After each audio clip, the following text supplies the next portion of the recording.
Hey guys, welcome back to our YouTube channel. This video is basically a video. I would be ranting too much, but I must say it. This is the truth about this thing. It's just that a lot of international students, or a lot of us, we do not know how these things work. Those who are applying to graduate school, or if you intend to apply to grad school, as of this period, as I'm talking to you, then you should stop. Yes, you have to stop. I'm telling you facts. You have to stop if you are still trying to apply to grad school. Trying to apply to grad school here, I mean, if you are trying to apply for masters, fully funded masters in the US or fully funded PhD in the US. Please keep watching. I want to explain some things to you. I am someone I like to say what it is and how it is because I created this channel so that I can help international students pursue their dreams, but it looks like a lot of us we still don't know. I'm not going to mention anything, but I just want to clear you and put facts out here. As an international student who is chasing schools or scholarships in the US, masters or PhD, I want to focus on masters or PhD. Please listen to me very well. There are two scholarships called in the US. Sorry, there are three ways you can get the scholarships. There are three ways, not two, three. The first one is called Graduate Research Assistantship. This is the form of scholarship most masters and PhD students will obviously get when they are applying to schools. The second one is called Graduate Research Assistantship. That is the second option that you can get as a graduate student. The third one is called Research Assistantships, all right, or Graduate Assistantship. This is the third one, without teaching or without research. Graduate Assistantship, that's the third. Then the other part you can get is called funding opportunities, all right, or fellowships. No, funding is the general term. You are going to get fellowships now, all right. So either you get graduate research, graduate teaching, assistantship, or fellowships. Let's leave it that way.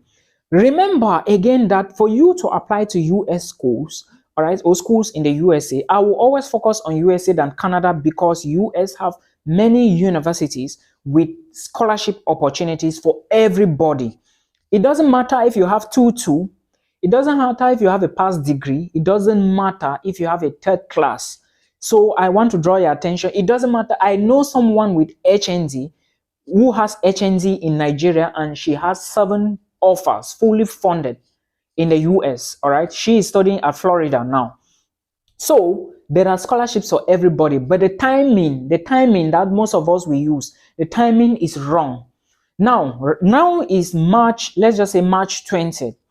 All right, let's just put it at March 20th. If you want to gain a fully funded scholarship in the US, it cannot be now. Even if it can be now, the percentage is 1 on 100. So I would say that don't waste your time now to apply for schools in the US. If you must move to the US, then you should wait and prepare on time and apply by October. Now, this is the preparation. If you want to study in the US now, don't apply because you cannot get funding. The truth is they will take maybe 20 people per program, 20 people per school, and your chances of going in now is limited because before you even start the application to grad school, you will always find on most websites, they will indicate the priority date to get funding. Please listen to me, priority date to get funding. If you do not apply within that date, you cannot get funding. All right, you cannot get funding. And most of the schools I saw, it's either December 5th as last day to apply in order to be considered for funding, especially PhD students, Please listen to me, I will give you examples. And most of them, some January 23rd maximum. I don't know of any school, or I've not seen any school that said if you want to apply and get funding, you should apply up till February. I didn't see it. Well, most probably because I cannot check every school. It's possible that I may not see it. But if you know of any school that wrote on their website that priority date to apply and get funding for PhD and master's program, please drop it in the description box so that I can check it as well and update people, because I've not seen it. Now, this is what you will go online and you will see. You will see online that apply here, this school is giving fully funded scholarships, and at the end of the day, you keep applying. At the end, you will not get any offer. All right, the highest they can give you from this period now, as I'm talking to you as a master's student, is admissions without funding. You can get that. All right, I know people who have gotten it already. All right, I know people who got it last time as of this time. All right, there are even schools like South Dakota State University you can apply to and get admissions, but funding will be difficult. Please, you cannot apply now and get funding. PhD students, you have to understand that the schools always put it priority date for funding opportunities or for scholarships. They always put it for masters and PhD students. Now, stop applying now and carry on your documents and look further for next year. When you are preparing now, or if you applied and got rejected, and you still want to move to the US, this is what you are going to do. Put yourself together, right? Look at your application file and see what was actually wrong with your application. I had someone who was rejected for almost 4 schools. Some people, yeah, someone was rejected for 19 schools. It happened, all right?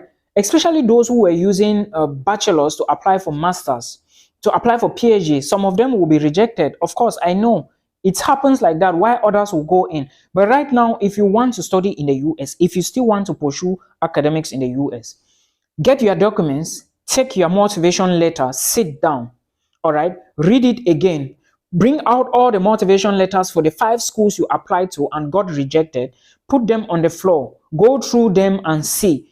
When you read your motivation letters, you will see which one is powerful than the other. All right, there are some that when you read, you will know that this one cannot get me admissions. I'm telling you facts. They can never be the same. 2 motivation letters can never be the same, except that you are doing plagiarism, which is not permitted in grad school. Now, when you put them together, automatically you will know what the problem is. Now, you start preparing. If you don't have IELTS score, please, I will advise you to gather the money and write the exam. This is the advantage of IELTS. People will not tell you. Some will go in, yes, of course, without IELTS, but let me tell you, if you have IELTS already, just having the IELTS already put you 2% above somebody who doesn't have, no matter the qualifications you guys have. Then let's forget about GRE. Just write your IELTS or TOEFL. Now, when you write the IELTS, if you see that you really want to get this thing, you really want to get it, all right, go for GRE. If you have the money, go for it. Then if you see that you really need this thing, your GPA is not a problem, but you really need this scholarship to study in the US, evaluate your transcript. Let's assume that you had a GPA of maybe 2.2, maybe 2.5, all right, which is not really that good. Evaluate your transcript with West evaluation. Let's assume that you have HND, which is not really that good.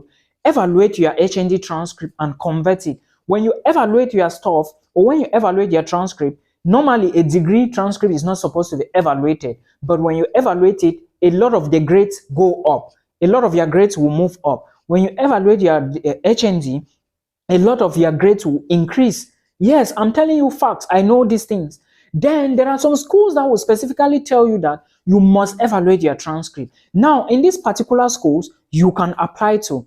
There are some schools that will tell you that you need GRE. In these particular schools, you can apply to. While others are running away, you are applying to these universities. Now, you already stand in between.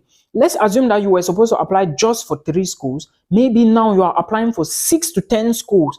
That is increasing your chance of getting the funding in the US. This is pure facts a lot of people will not tell you. Of course, I know that it involves a lot of money, but are you going to spend 300K to get 10 million and study for free in a big country with full opportunities, or you are going to leave your 300K not to register? You don't want to register for GRE because it's 300K or maybe $250. Then at the end of the day, you don't study. Graduate school admissions or applications need a lot of time and care. Again, start early. You must not contact supervisors. This is the best trick to use. Send emails to supervisors, and maybe when they respond, they admit you and you are good to go. But again, it is a very tedious process. You need a lot of time to compose the email. So start on time. That is why I'm saying that stop if you are still applying to graduate school now, because the tendency is that you may get admissions without funding. What if you are admitted and you don't have the funding. Others are getting the funding, and it's all about preparation. I got somebody who applied for, I think she told me that she was rejected.